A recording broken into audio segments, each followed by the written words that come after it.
শতকরা এই চিহ্নটার নাম, এই যে তোমরা চিহ্নটা দেখতে পাচ্ছ, এই চিহ্নটার নাম হলো পার্সেন্টেজ, যেটাকে ইংরেজিতে বলে পার্সেন্টেজ। কি বলে? পার্সেন্টেজ। PERCENTAGE, পার্সেন্টেজ মানে হলো শতকরা। মানে কি? শতকরা। এখন প্রশ্নটা হলো যে শতকরা কাকে বলে বা পার্সেন্টেজ কাকে বলে? তো শতকরা কাকে বলে? শতকরা মানে হলো, শতকরা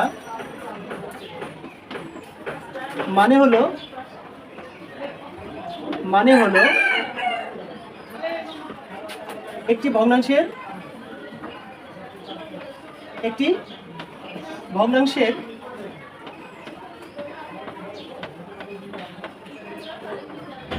রূপ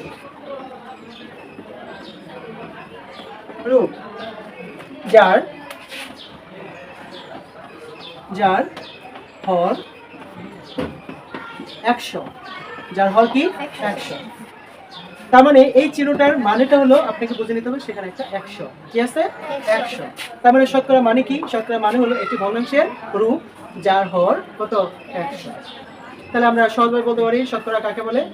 যে ভগ্নাংশের বা হর 100 দ্বারা যে ভগ্নাংশ গঠিত হয় তাকে কি বলে? শতকরা বলে। যেমন আপনার একটি ভগ্নাংশের দুটি অংশ। ভগ্নাংশের কয়টি অংশ? ভগ্নাংশের দুইটি অংশ।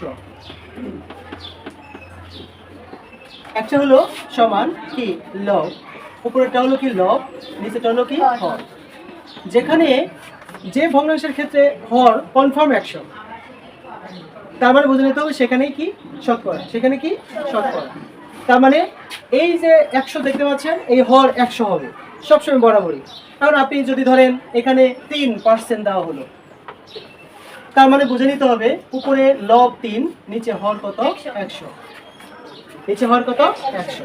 100 দ্বারা যে ভগ্নাংশের হর প্রকাশিত হয়, লব যে কোনোটাই হতে পারে বা প্রদত্ত সংখ্যা হতে পারে, সেটাই হলো কি পার্সেন্ট। সেটাই কি পার্সেন্ট। অর্থাৎ পার্সেন্ট দ্বারা বোঝানো হয় যে লব যাই হোক না কেন হর কত হবে 100। যে ভগ্নাংশের হর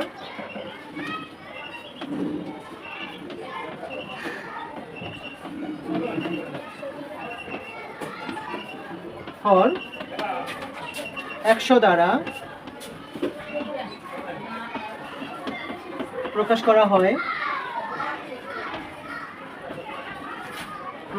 হয়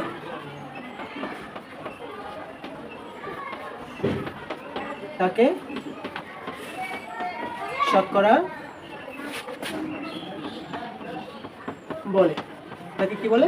শতকরা বলে।